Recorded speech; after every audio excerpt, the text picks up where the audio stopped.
Hello, my name's Tally Roberts and I'm an outreach officer at Aberystwyth University. And today I'm going to talk to you about how educators, how teachers, homeschool parents can all use a free software called Tinkercad to help teach students about circuits without having to worry about having the equipment in front of you, as this software is all simulation based. So let us have a look at some of the tools that we have available to teach about circuits and to go through some of the curriculum material regarding electricity, current, voltage, measuring, Ohm's law, and all of that within a software that a teacher can use in a classroom environment. So let me just switch over. So Tinkercad is an in-browser free software. You just go to www.tinkercad.com, as in the top bar here. Now, if you don't have an account with them, it is free to set one up direct with Autodesk Tinkercad, or you can log in with an existing account with other groups. So as an educator, you can have your own setup here, the educators. You can sign in. This is the Autodesk Tinkercad account if you have one of those. You can also use Google accounts, Apple accounts, and if you go here, Microsoft accounts, which is perfect for most schools, and Facebook accounts. Now, if you're using this as a teacher or as a parent and you want to set up a classroom where you can see and help and view your students' work, then only you need to have an account. You don't need to worry about your students. And I will explain that as I go looking into the classroom options. But first, I would like to show you how to use Tinkercad to build circuits. So I'm going to flip across to an already existing account here. This is my account, Tally. I can go, this is where you go when this is your landing page. This is where you go when you log in. And you can go into designs, and you can see here there's three sections. There's 3D designing, which Tinkercad was initially set up for. But since then, they've added this circuit simulation, which is what we're looking at today. But there's also a code blocks, which is designed for programmed 3D design. So circuits are what we're focusing on today. We can create a new one here. So we can press on the new and we can go to circuit, and it will load us up a new file where we can create a circuit.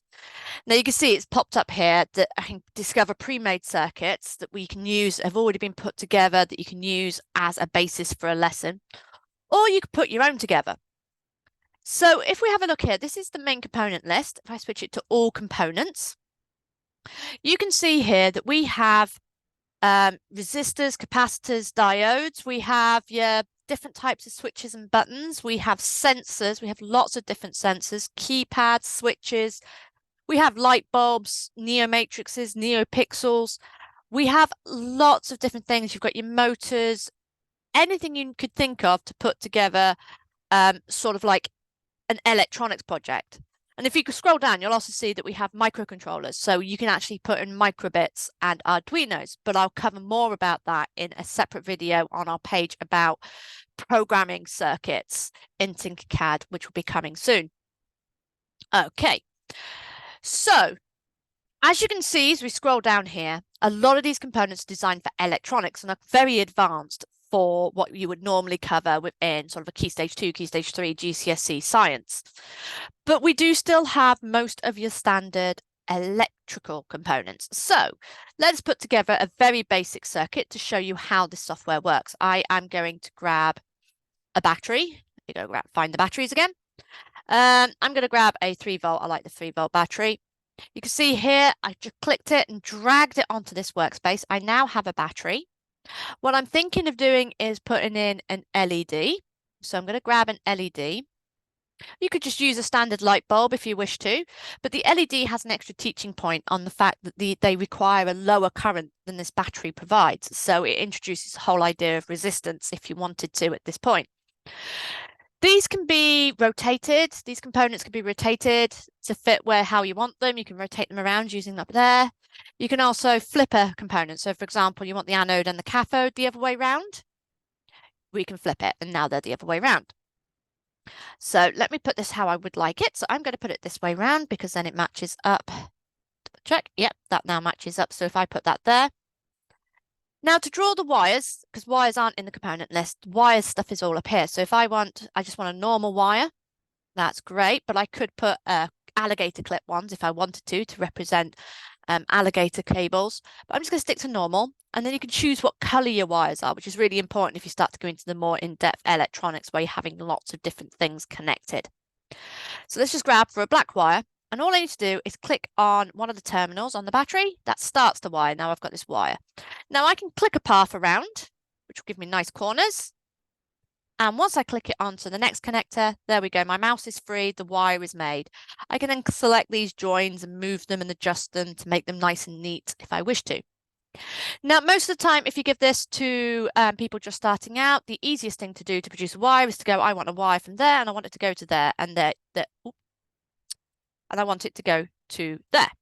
And you end up with this nice, perfectly straight wire, which is great, but they start to get crisscrossed over if you've got lots of components again. So it's always good to teach them. If you double click on the line, they create a new join, and then they can click and drag it around like this. Put another one there. There we go. And you can make it all nice and neat and tidy again.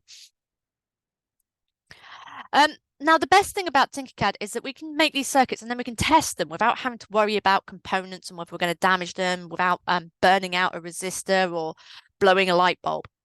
So let's have a look at the moment. We've got this up here. We've got a start simulation button, which allows us to apply the power. There we go. We've got power now in our circuit. The circuit is now active. And we've got the light bulb is lit up really bright, but it's got this exclamation mark next to it. And the reason for that is it's warning you that the power going through the LED or the current going through the LED is too high. It's not so high it will blow the bulb, but it is high enough that it's going to do damage to the LED and mean that the LED's lifespan will be shortened. And this gives a great talking point then for introducing resistance.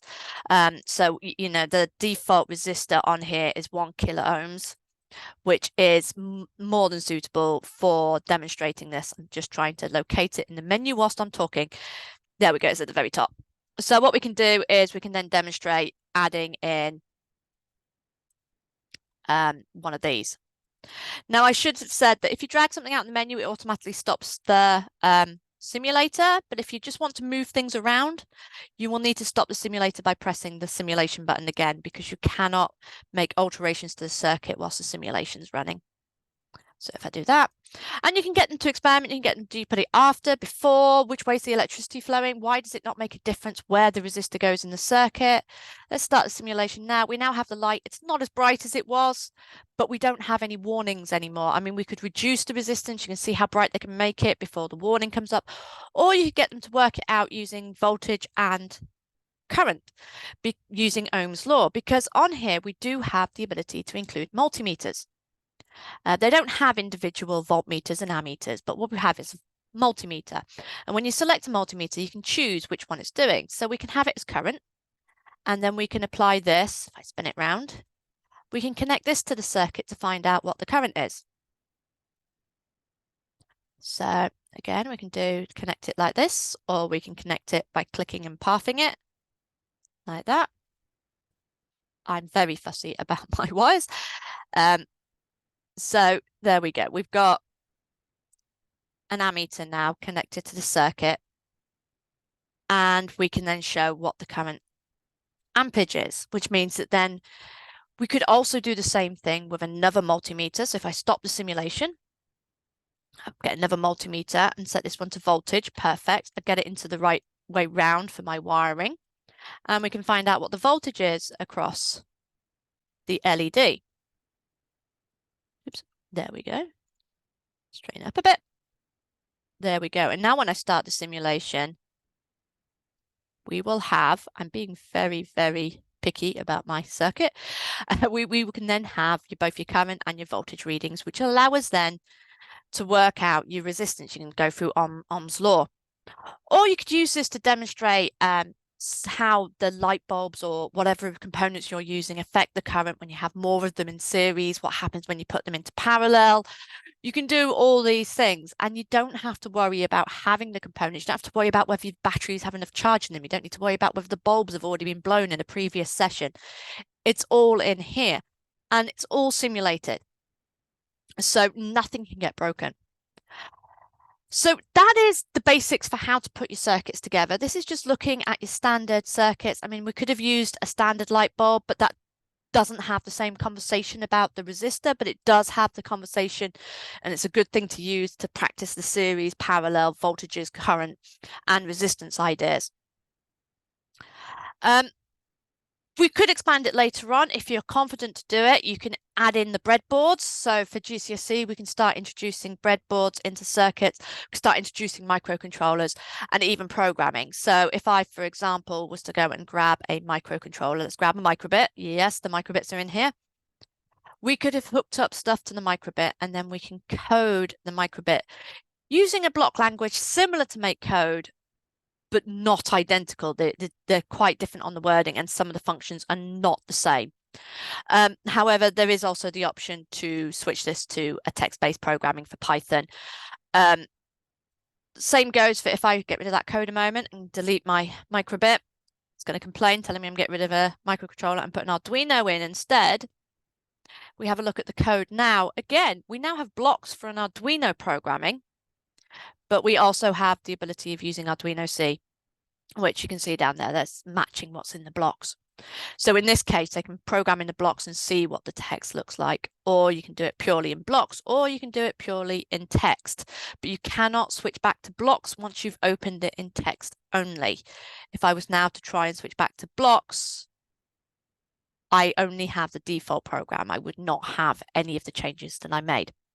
Okay, but that will all be focused on in additional videos for programming circuits in Tinkercad. So let us now have a look at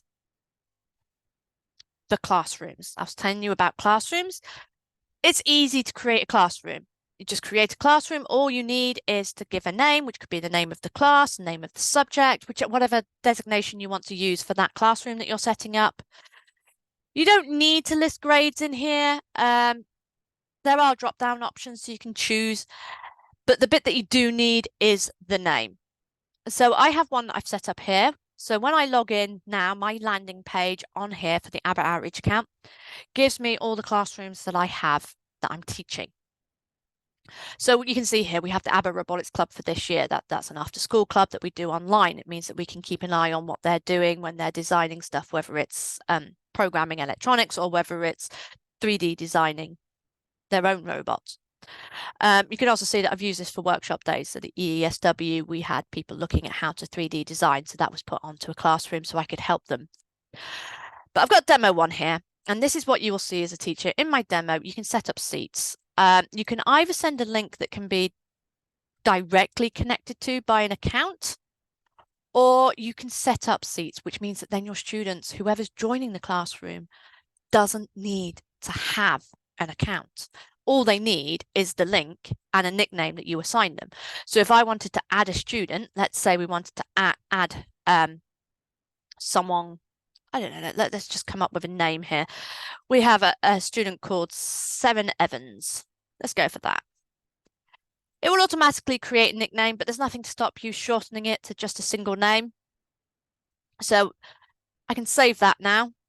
I can go back to the classroom and hopefully, there we go. Yep, let's go back to classroom. You can now see we now have a seat set up here. Now we can set it up so the classroom can only be joined by those who've been assigned seats, so we don't have random people joining, or not. It makes it a lot harder for someone else to get into your classroom. Although I've never had that problem because these classroom links are pretty stable unless someone in your class passes it on. So let me show you how you can then get the kids to join. So you can share the class link, and this gives you all of this. You can either get them to follow either set of these instructions, whether it's using a link or using the code. So if you have the code up here, you can tell them where to go and then get them to enter the code and then enter their nickname. So if I copy the link and go back to here where I'm not signed in at all and put that into my URL, here we go. This is what your students will then see. I'm not logged into an account, but I can join this classroom. I can double check the classroom name's correct, and I can join it. Now that new one I just created had the nickname of 7. So that's me. There we go. I now have my own little account that is only on the classroom and that my teacher has complete access to. So in here, I could start creating my own circuit. So let's just say I'm decided to go for, instead of having, I'm going to go for 2 AA batteries, so 3 volts, a different 3-volt power supply. I'm going to plug in an LED.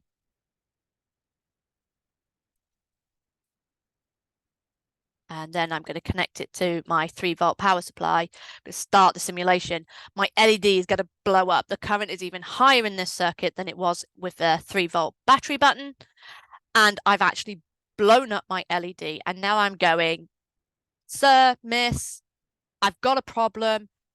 Can you have a look? And yes, as a teacher, if you're in a classroom, it's not a problem. You just go into there, just give it a moment to refresh, to recognize that I have actually logged in. Just give me a moment. There we go. I can see the last time that they logged in. I can go into their stuff. I can select their name as the teacher. I'm going in. And it's circuits. Have they got a circuit? They're having a problem. So we go into their circuits. There we go. That's the circuit they're working on. I can see from this screen here that there's a problem. Now I can see here already what the problem is. But what I could do is I can actually go into their circuit. So I'm now looking at their circuit. I'm going to get rid of this extra LED that they've randomly gained. And here we go. I see the circuit. I can have a look at the simulation myself. Boom. And what I can say is you're missing a component. Have you considered how you would put that in? That's fine. And you could tell them that. You could show it to them on this class screen if lots of people are making the same error. But you could just do that and put a little note on if you wanted. So let me have a quick look. There it is. Sorry, I forgot where the notes were for components. So I can put a note on to say, you need to include this without saying anything to the student. And you can drag that onto there. There we go. And then you can leave. You can exit their file. For them on their screen, so if we go back to Seren's screen at the moment, there we go. I am back on Seren's screen. I can show that by hovering here, and you'll see I've got the component and I've got the message. So now I'm quite happy with that. I can go, okay, so I need to include that component. So there we go. That shows live what you can do to help them out. I've got a simulation on, that's why I can't move things. There we go. So I can now go, okay, so I need to wire that in. Okay. So that's just to show that the classroom allows you to look at each student's work, you can access it, and you can live alter it or add components, or even alter the code if it's a coding issue, if you were later on programming. Now, the one other thing I want to show you on the classrooms is that as the teacher, you can create a class activity. What this means is you're creating a file that they then all can automatically copy and work on. So, for example, let me see if I can get Seren's account working again because I lost my connection temporarily. Always good. On a demo. Right. So if I access Seren's again, they also have this classes option, and it shows what class they're attached to. And it shows them any activities that have been put here. So I've got a demo activity here, and in here is a circuit that's already been put together. The idea is this was put together to be used for a programming exercise. But you could just literally give them components and tell them to make a circuit out of those components. You can have exercise 1, exercise 2, and I'll show you how to set up an activity in a moment. So all they do is they copy and tinker, and that will automatically open it up, and then they have their own copy that they're then altering. Just waiting for that to load. There we go. So they can start moving things around if they really wanted to and mess up my lovely wires. Fantastic. And then what we can do as the teacher or educator that's running the session is we can go and have a look in the classes again, go back to demo, and we can have a look under activities, select that same activity. And underneath here, we can see every student's version of the same circuit and all the changes they've made. So when they press the copy and tinker, they actually create their own copy of it. So they're not interfering with the original. The only person who can interfere with the original is yourself, which is why your button says tinker this. So how do we put activities in there? It's really quite simple. All you need to do is create whatever it is that you want to do. So let's say you wanted to say exercise 1 today is create a circuit with certain components. So I want you to use that component. I want you to use one of these. I might even change the color, which I can do from this setting here. I'll make it a yellow LED just for change. And I want you to be able to work out the best resistance to have for here, which you can change here. You can change the resistance of the resistor. What is the resistance required for this to work off this using a voltmeter and an ammeter? So you've given them all the components. There's no wires. You've not given them a circuit in this case. What you do then is you change the name of this file to match it. So exercise 1, nice and easy one to remember. And now we can exit that. We can press on that Tinkercad logo in the top left. I don't know if you've noticed that's what I've been doing. It shortcuts you back to your design page. We can then go in the settings and go, I want to add this to the class activity. Now, I don't want to add it to the, choose which class you're adding it to and which activity you're adding it to, and you add the design. Brilliant. So now if I go to my classes, go to demo and have a look in here, there we go. We now have exercise 1, and that is there for the students to copy and work with.